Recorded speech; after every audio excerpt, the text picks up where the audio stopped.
Hi, welcome. We're so happy to have you here for this interview. And maybe you can say a few words to introduce yourself, like your name and everything. Yeah, absolutely. So my name is Kayla Griffin. I'm an artist. So I am also in an MFA program right now. I'm a year away from graduating with my Master of Fine Arts in Painting. I also teach art. I'm a college instructor. So I teach foundational drawing and art, like introduction to art theory. And I also have my own art business on the side where I sell merchandise and paintings. Yeah, and I also help coach emerging new and student artists to learn how to make a business from their art as well. Oh, wow. That sounds amazing. When did It's you a lot of start fun. doing that? Oh, I started coaching like 2 or 3 weeks ago. Oh, So okay, I've recently. Yeah. yeah, so I've helped students for about 5 years, but I didn't turn it into an actual like coaching program until about 2 or 3 weeks ago. So it's Mhm, emergingartguide.com. That is my website where you can like look at the coaching packages mhm, and mhm. contact me as well. So Oh, that sounds amazing. Yeah. I didn't know yeah. about that. I have to look it up. And maybe Oh, if you please want, do. like, you can tell a little bit more about that. That sounds really exciting. I think a lot of people, a lot of artists are actually needing that. Yeah, so I found while going through art school and also, trying to sell my own art on the side and make it my career, art is really hard to make a business and there's a lot of roadblocks.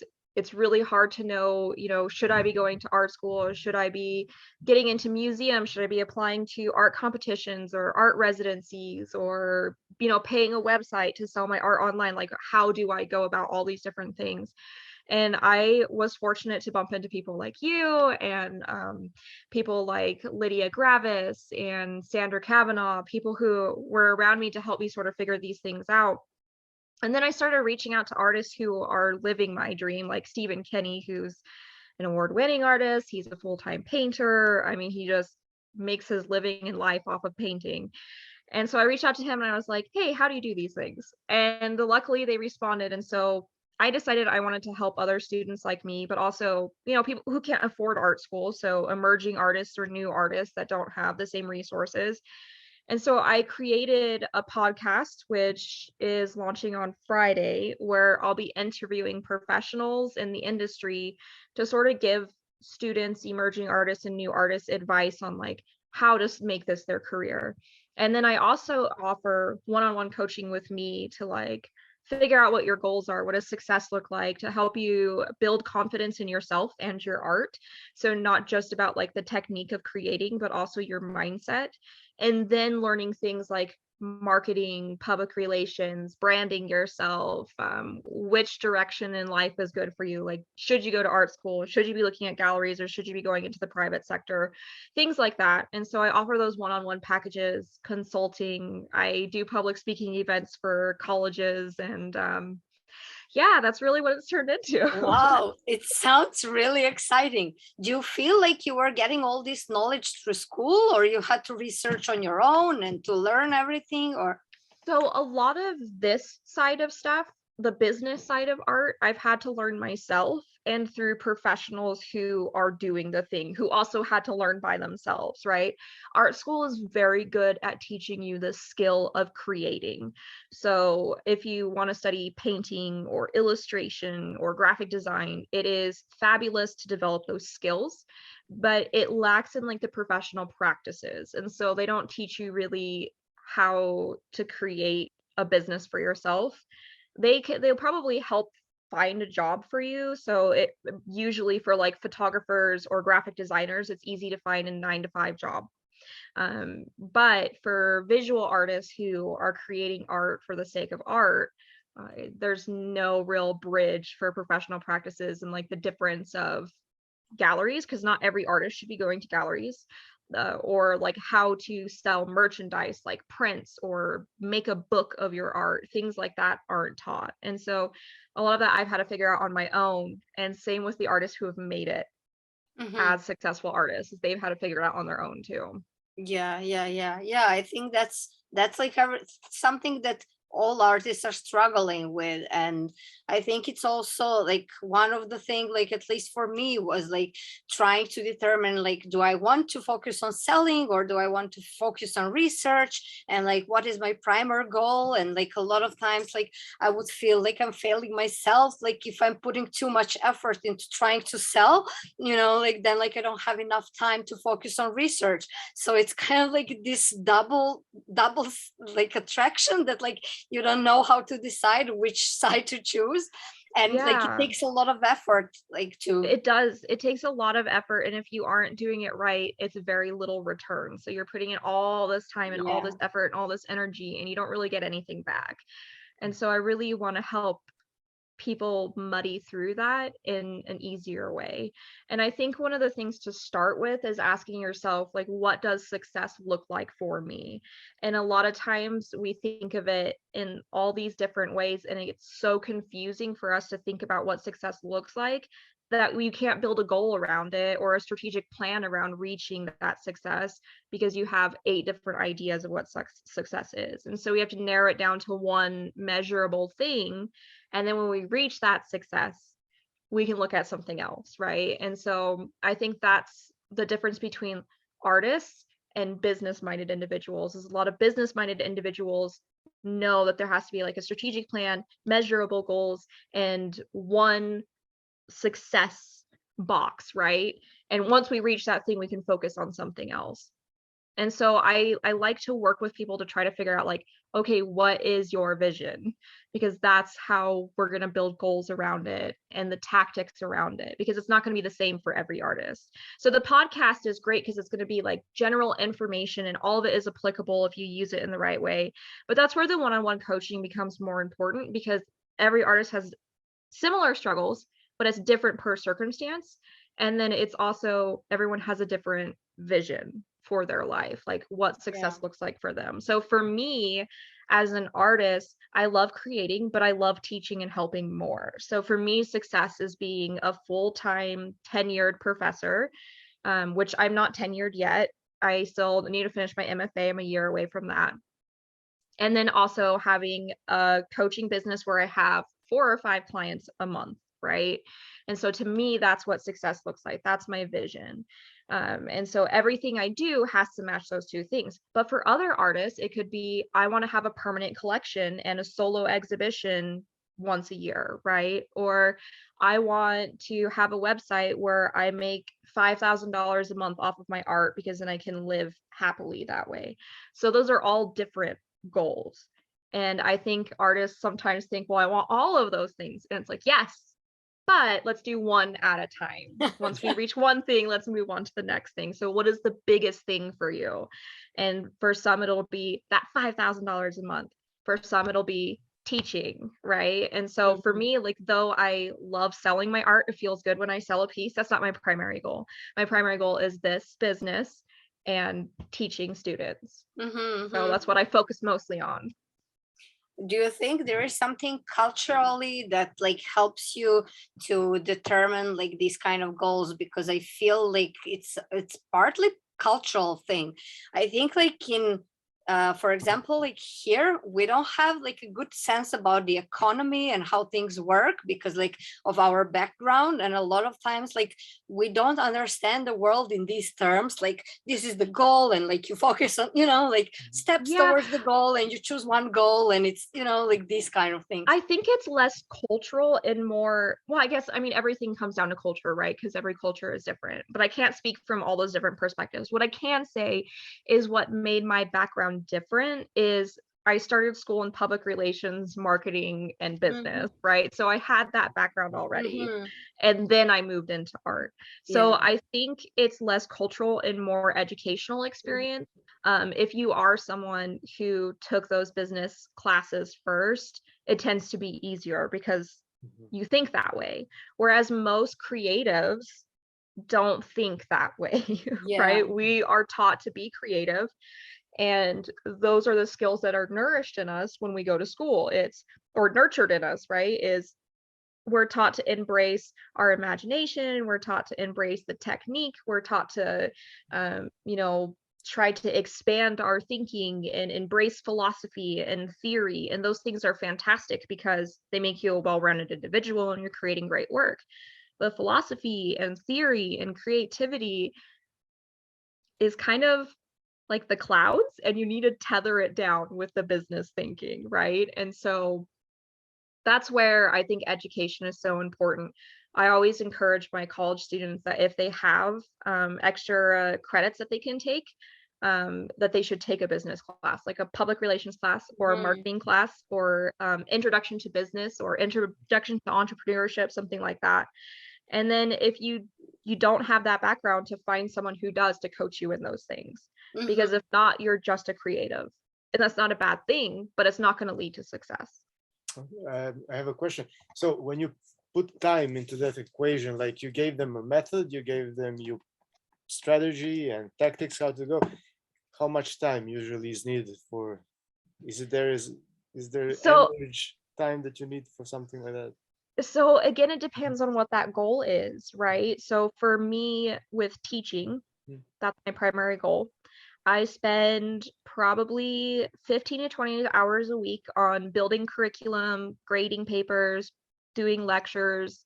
And then I spend another about 5 or 6 hours a week on marketing for my coaching business. So not very much time. But if you want to be a full-time artist where you're making $5,000 to $6,000 a month off your paintings or more, right? Some artists want to sell like a $10,000 piece a month. That's perfectly doable. You're going to spend more time on marketing, right? And you're going to be spending more time on lead development. So finding your audience, finding people, directing them to your website, directing them to your exhibitions, things like that. You're going to spend a good 8 to 10 hours a week on just marketing. Mhm. And then you also have to spend time like perfecting your skills. So you're still practicing painting and building a product, right? And then you have to think about like future marketing. So event planning, because you should be establishing some sort of community presence. So it depends on the goal, but it's Mhm. about a full-time job, right? So you spend Hmm. about 40 hours a week on Yeah. whatever it is you're doing. Yeah, it sounds really interesting. Like, for example, what I'm struggling like to perceive, it's I'm not surrounded with people who would have money to afford to buy art. So like I don't know any Mm. people who are in this situation. So like my whole surrounding, it's usually the artists themselves. So it's like Yeah. artists are visiting exhibitions, and it's like in my world, I cannot even imagine that there are some people out there who are in a Mhm. position that they want to buy art just to make their life nicer. So Yeah, in and there that are a way, ton. sorry? There are a ton of people who live their life buying art. Yeah. And there's a ton of contracts you can get to. Like one of the biggest ones that I encourage people to look into is actually your local hotels. Because your hotels will buy a license from you to use your art, and that will set you up for a very long time. And then they just purchase art from you that matches all their rooms. So a hotel has like, I don't know, 500 rooms in them, and then you sell 500 pieces to them to hang up in their rooms, and then also their hallways. And that's actually pretty easy to get into if you have the right kind of theme of art, right? So it also depends on your style of art, but there are collectors in every style of art, and there are a lot of wealthy people in the world. You're just looking at people who make 100,000 US dollars a year, and that's the lowest you want to be looking at, because then they're comfortable, they can afford art, they tend to be more into art. And then you have to think about it on a global scale instead of trying to sell work to your local community, because that's what happens is you surround yourself with artists and you build a nice artist community, but Mhm. artists don't usually have money, right? And so you actually have to start doing things in other industries. So like going to trade shows, for example, like business trade shows, and talking to the businesses there, because a lot of businesses put art up in their buildings, right? And then you have to start thinking about like, okay, where can I find, like, where do wealthy people hang out? Like think about golf clubs or resorts or things like that, and you go there and you meet people and you talk to people. And so it's also like learning these public speaking skills and relationship building skills and pitching skills, so you can meet people. Like coffee shops, for example, instead of hanging up your work there at art coffee shops, think about chain coffee shops. The chain ones will purchase a license again and then hang up your work in every single one of their chains all over the United States or all over the world, right? So it's figuring out your style of art and then finding the audience that matches that art and then going and meeting those people. Mm. So instead of trying to bring them to you, you go to them. Yeah, I mean, like, it's definitely a different world. Like this picture that you just painted, it's like definitely something that we just see in movies. So like it's Yeah. like the hotels Yeah. here, they usually don't have a nice art, and like there are not such a big chains, and like I don't even know if we have golf resorts or like, I mean, maybe there are, but it's something like, So that's where you have to think on a global scale is how do I yeah, build community online then? If I can't do it in person, how do I do yeah, it online? How do I find people in the United States who collect art, right? yes, So definitely like ignoring the people around you, not because you don't adore, love, support them, have them come to your gallery, right? But when it comes to selling things and you think about your income, if that's your goal, you want to think globally. How do I connect with people in Asia, for example? How do I connect to people in the United States? Those are big areas for collecting art, right? Like, how do I build that online community? And there's lots of ways to do that too. yes, these are all really valuable and interesting points that you're making. I think it's like the thing that I'm like coming back to constantly. It's like overcoming this mindset that like Yeah. usually people with this kind of background, like we have very limited yeah, limiting mindset in a way that like it's Yeah. something that feels like out of reach, and then like you don't even think It how does. to get Well, there. I mean, we're taught from such a young age when we get interested in art that you have to be a starving artist, right? Like that's a thing of pride is I create art for the sake of art and that's it. And then it's heartbreak when we're adults and we realize that the biggest thing that we love most in the world is something we can't do, right? Because we have to pay bills and we have to take care of our families and those sorts of things. And so it's devastating because it feels like you studied so long to get selected into the NFL draft and they pick someone else, right? So like it feels like What is trying to join it. NFL draft? Oh, sorry. Today. Professional football. It's professional football. And so like getting picked to play in professional football is so rare. And there's so many students who go to college for it and they practice. And so very few get selected, right? And so it's devastating. And that's what we do. We practice. And then we're never selected. And then we feel like our dream is over and it becomes a hobby for us. We paint when we get the chance and that's it, right? Or if you own a gallery, it's like, oh, I finally did this thing, but I'm not getting the community who's supporting my gallery. And so now my gallery is even a hobby that I'm dying to keep going, right? Like I'm providing my own money to keep this business going. And so it's really changing your mindset from starving artist to abundance of wealth, right? Like I'm doing this job, I'm producing a product, I'm producing a service, right? Therefore, it's worth money. And then also changing your own mindset because a lot of artists have confidence issues, right? A lot of us struggle with the work that we produce because we see all the flaws and we don't know if it's worth it because only our friends and family are buying it, right? And so it's like my work isn't worth it. I'm not that great of an artist. Only the people who care about me like it, and that's because they care about me, right? And so it's finding the right audience, building up your confidence, and changing your mindset about money, like, and about your art. Your art isn't just a something that you're creating. It's an actual product, right? It's a product dash service. I am providing something to the community. Therefore, it's worth money. And then thinking about your time is also considered in the price of your work. So a lot of artists will just price like just for the cost of the canvas and maybe the cost of the paint, but you also have to factor in your time because if you were going to work, you get paid for the 8 hours that you went to work, right? So how long did you spend on that painting? Factor in your time. You should be paying yourself $30 an hour to start, and it should be much more than that, right? And that's building your confidence first.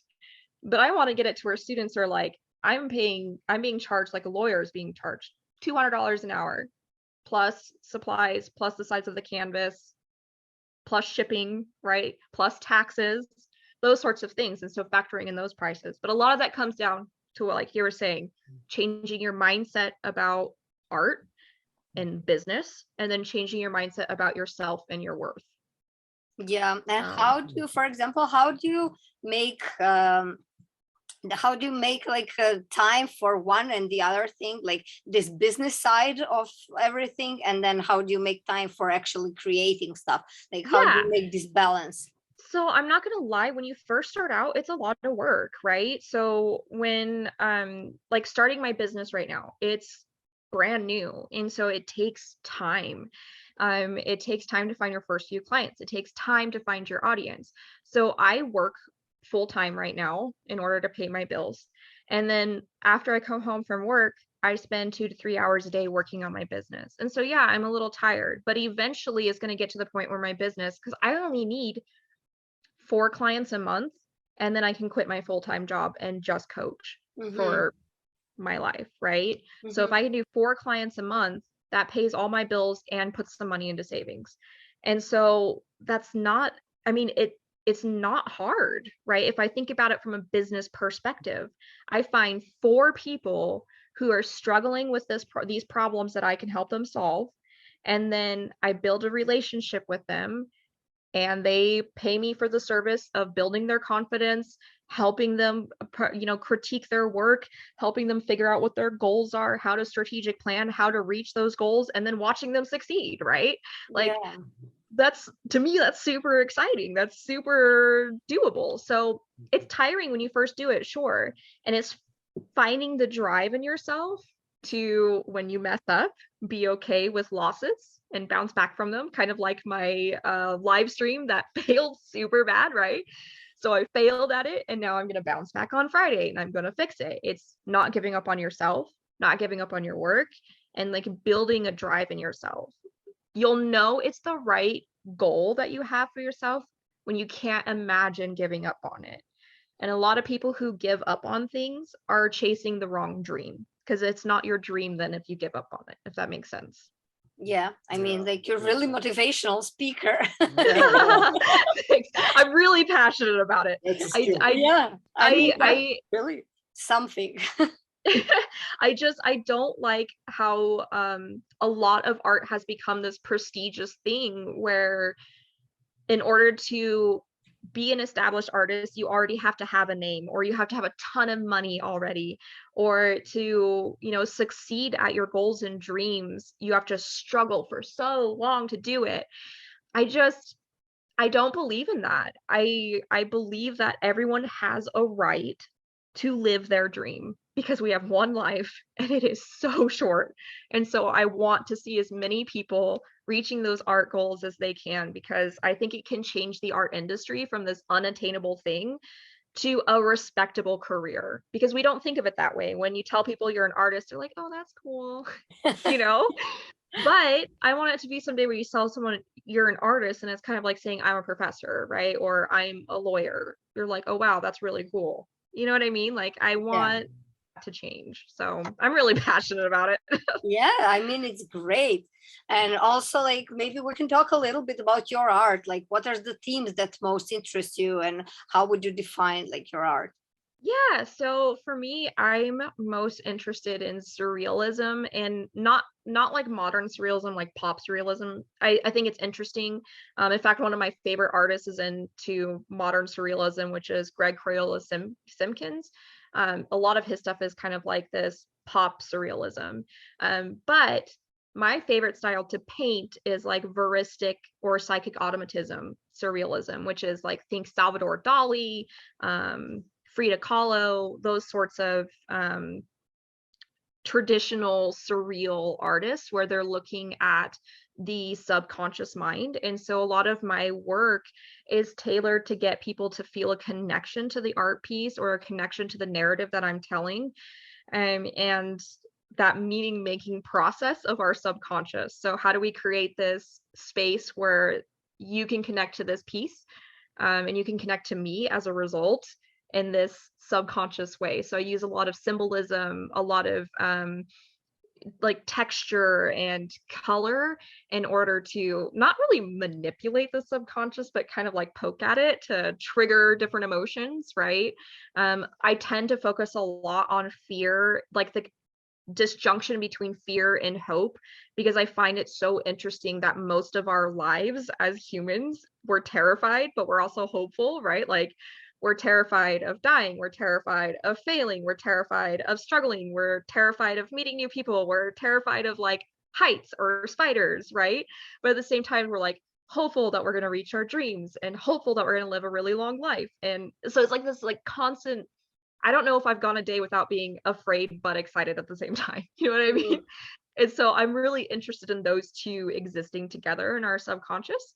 And so a lot of my work is surrounded around that like tension of fear and hope. Mm-hmm. Yeah, Does that you make know what I sense? say? It's like the excitement and fear is the same kind of feeling. So Yeah. it's like it's just our reading of it. It's what makes the difference. But like we are feeling the same thing.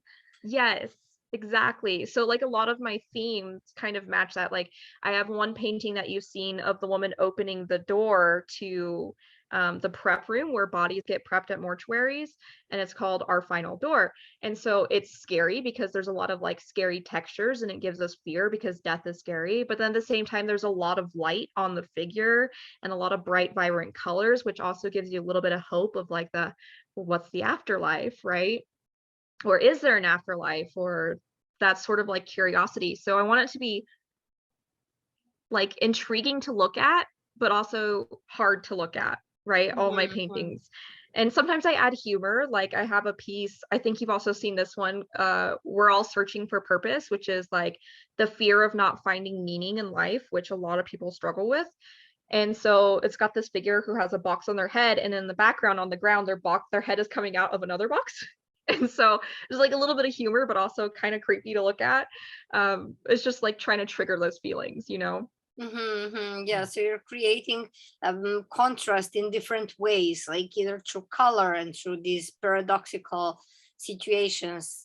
And Yeah. yeah, So I yeah. use psychic automatism, which is tapping into my own subconscious to decide on texture and color, because my subconscious within my culture knows what certain colors mean or what certain compositions mean. Like I know what a body in pain looks like. I know what a red rose means in my culture. So my subconscious tells me like which colors to use and which textures to use, because it's like, it's my culture, I grew up in it, I know what's going to trigger my emotions. And Mm-hmm. then my conscious is what makes the like anatomy proper, or um like the structure correct and those sorts of things, so it's visually pleasing to look at the same time as it is uncomfortable to look at. Mm-hmm. And you have some special technique how you do that, like reaching to your subconscious? Usually like I'll play, depending, I'm really influenced by music. So depending on like the feeling I want to feel. So if I want to feel like scared, I'll put on scary music. Or if I want to feel joyful, I put on happy music, right? So like it depends on what my painting is, but a lot of times I can tap into my subconscious by listening to music for a little while before I start. If that doesn't work, I'll like read a scary book or watch a scary movie before I paint to like trigger those emotions. Like, oh yeah, Mm-hmm. those are the things I'm afraid of, right? So it's pretty easy, I think, for me, because I'm a really emotional person, for me to like tap into my subconscious. Mm-hmm. Um, and then when it comes to like conscious decisions, I tend to actually talk to people who are more logical than me. So I'll talk to Sandra Kavanaugh, who's my coach. She helps me a lot with like, my motivation and my confidence and things like that. I've learned a ton from her. And so I'll talk to her about like, well, when you see this, what do you think? That way I know if they're telling me what I think I want them to be feeling, right? And I talk to my husband a lot too. My husband is my biggest muse. Like he is such an intelligent person, and it's nice to be able to just ask him like, what do you think this means, or how would you, if you wanted someone to think this, how would you present it? And he gives me a logical answer, and then I tie that sort of into my subconscious answer, Mm-hmm. right? And so I'm fortunate to be surrounded by a ton of people who will talk to me about my work. Mm-hmm. So in a way, you're finding like different ways to nurture your emotions and to get in touch with them and like to create this opportunity like for them to arise, and then like you're trying to find a way to express them through painting Yeah. usually, right? Yep, absolutely. So yeah, do you do anything else besides painting, or are you I interested in do. it? Yeah, so I research also. I do research in writing. Rhetorical theory is a big passion of mine. It's my first master's degree was in communication, rhetorical theory. So I will occasionally analyze artifacts and do research papers just because I love research. Mm-hmm. So I think that's the academic side of me for sure. The professor side of me is I need to be contributing to research to my field. And I've taught communication courses for, I think this is my 6th year. So it's a big deal for me to continue producing work. So my students know that not only do I teach you, but I'm also practicing in the field, right? Mm-hmm. So I do a lot of that as well. Mm-hmm. Yeah, I'll be teaching art classes this summer and fall, though. It'll be my first time teaching art classes because in the United States, to teach college courses, you have to have a Master of Fine Arts in the field that you want to teach. So I want to teach painting. So I'm working on my Master of Fine Arts in painting. I'm a year away. Normally, you can't get hired until you have your MFA, but because I've been teaching communication for 5 years and I have a strong portfolio and I can show I'm on track to graduating on time, I was able to get a position teaching. So I'm super Mm-hmm. excited about that. So I'll start producing research in the field of art Mm-hmm. in order to start building that portfolio. So it's going to be an interesting switch to go from theory and philosophy and communication to theory and philosophy of art. I think that's going to be an interesting Mm-hmm. transition for me, but excited to start that. So Can you tell us a bit more about communication and what does that mean? yeah, so like most fields, there's lots of different theories in communication. My husband, for example, is a narrative theorist, which means he looks at how humans tell stories to create meaning.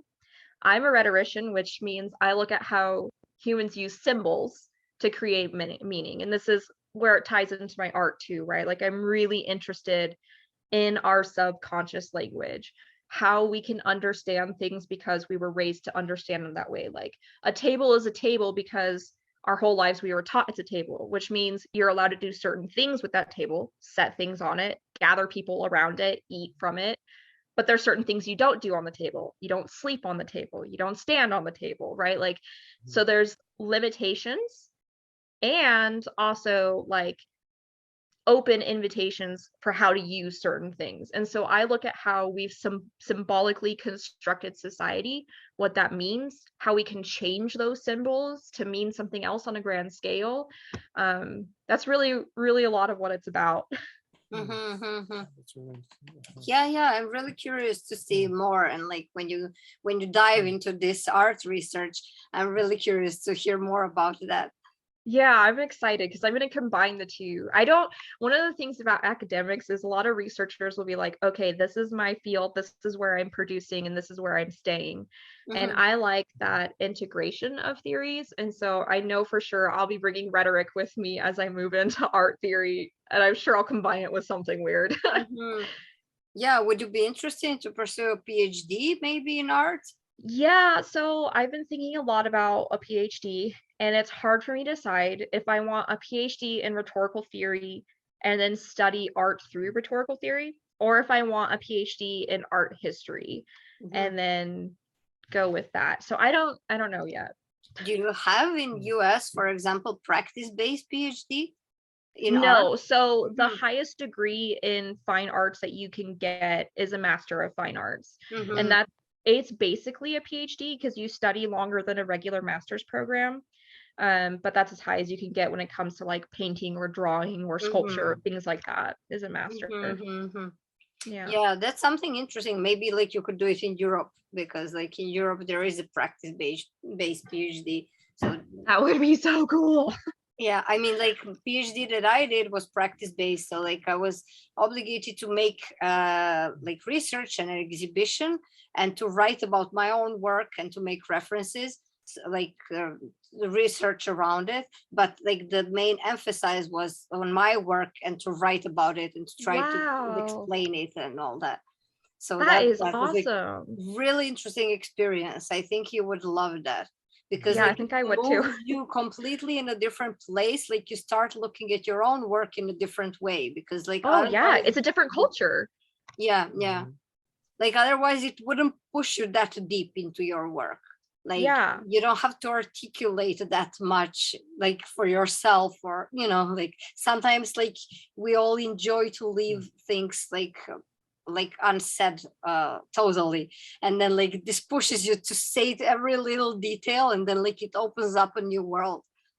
That is so exciting. I'll have to look into it. That would be amazing. Yeah. Yeah, I mean, like I know I will send you some links that when I was doing some research. So I know that some universities in Europe, they have practice-based PhD. So like Please maybe do. I would love to look at that. yeah, and it's much cheaper in Europe than in US. So yeah, I will tell people art school is extremely expensive here.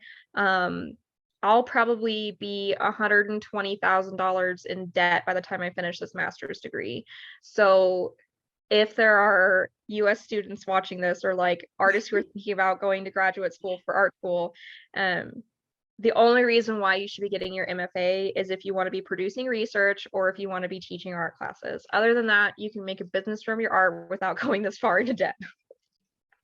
Yeah, I mean, these are really huge differences that, I mean, like for that much money, you can come and live in Europe.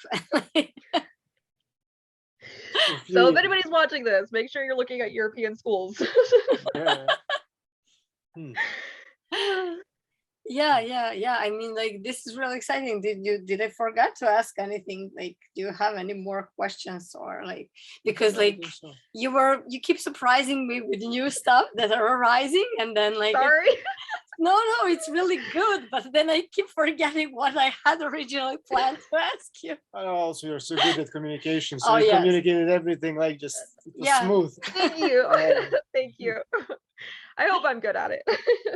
Oh yeah, yeah. Yes. Do you feel like there is anything that I missed that you would like to add? No, not off the top of my head. I feel like we talked about my art. We talked about, what other students can be doing or other new artists could be looking into. No, other than that, like if you want to follow me on Instagram, it's kayla.griffin.art. And that's We same can with my link. Facebook page. Yeah. Mhm. Yeah. And then I also, if you want to look at my coaching and that sort of stuff, it's emergingartguide.com. So happy, and like I'm happy to talk to people for free too, like 15-20 minute sessions, just to like help you figure out what your goals are. And there's like a little contact form people can use for that too. Even if we don't end up coaching together, at least they can, hone in their goal. Nice. You can practice on me. Yeah, happy to. We can hone in your goal. Yeah. Help you make connections in other countries. That way, your gallery and you as an artist are getting the support that you envision getting. Yes, sounds really Yeah. exciting. I mean, like this is really useful, because I think like one of the goals of these interviews is to help other artists have different perspectives, how it's in different countries and like different experiences, and like we're all coming from different backgrounds, and I think like this is also valuable, that people will have like a lot to learn, and like all this is that you're offering. I think this is also very useful. Well, and I think the other thing too is to do artist residencies, no matter what your goal is, because for me, this artist residency was such a big experience. And though I didn't get to come in person because of COVID, and I also don't have my passport yet, but it was still so eye-opening to work with people from different cultures and talk about art in a different way. And even Bosco, like your writings on our peers and our little cohort here was like so intriguing to think about art in that way and to make connections like this and make friendships. It was a fantastic experience for me, and I can't encourage it enough for people to do residencies, go different places, talk to Yes. different people. Yes, thank you so much. We're happy to hear that. I mean, like, hopefully you will get a chance to come to Serbia, but at least we did this residency virtually. So yes. I would like that we keep in touch, and Oh, absolutely. yes, definitely. And we can try to work on that project together that we all mentioned. Yeah. Also Yes. reach out to me when you're ready and I'll talk to you for a little while. We can figure out like a strategic plan for you. Oh yes, that would be awesome. Is there Okay. anything else that you would like to add about this experience from virtual residency that we did? How did you Um, make it? How did you decide to start virtual residency? Actually, it was so it's always been a dream of mine to do a residency because in school they talk about residencies a lot. And I know it's a big CV or resume highlight to have a residency. And I've always wanted to do one overseas, but most places won't let you unless you know you have your passport because you have to travel there in person. But COVID hit, I'm high risk, so easy to get sick for me. And it was just sort of this like, oh well, I have to wait forever and I have to get my passport anyway, so I'm probably just not going to do one for another 10 years or something.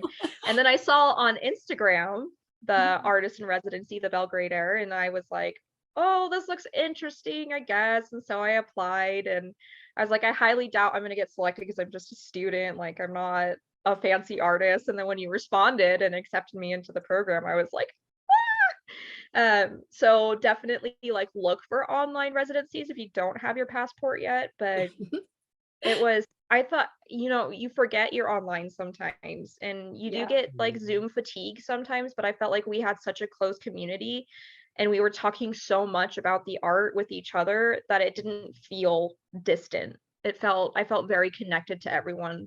And it was just, I can't stop saying it was just a fabulous experience for me. Yes, for us it was also Yeah. great. I think the whole group just clicked really well, and also I think the distance wasn't the problem. I think like we all Yeah. felt like we're in the same room. Yeah, we were like a little family. It was Yeah. great. Yeah, definitely. Yeah, that's what's Yeah. interesting point because there's so different people, so different kind of artists, and everything clicks perfectly. And that's Yeah, the we whole all had a idea of way residency. different Yeah. we all had way different techniques for things Mhm. and thoughts about art. You know what I mean? And then if somehow it all just meshed together so well. Yeah. Yeah, I think that's one of the most valuable things, that like you get a chance to meet people that are doing art very differently than yourself, and then like you get to know like their processes, and all this is like really, at least for me, like I feel every time like we're creating a residency for others, I feel like I'm myself doing a residency. Like it completely Yeah. changes my perspective. Mhm. Yeah. Oh, yeah, it's a wonderful experience. Yes, thank you so much. I'm so happy for that. Yeah, absolutely. Thank you. Well, I'm happy that we did this interview, and I really hope that you get a chance to come to Serbia when you Me get your too. passport. I'll keep you updated. Yes, and we're keeping in touch. And yes, Yeah. so See you like soon. see you soon. Yeah, see you soon. Yeah. I'll talk to you all later. Yes, thank you Bye. so much for this. Thank Thank you. you. Have a Thank good you. night. Have a You good night. too. Bye. Ciao, Bye. ciao.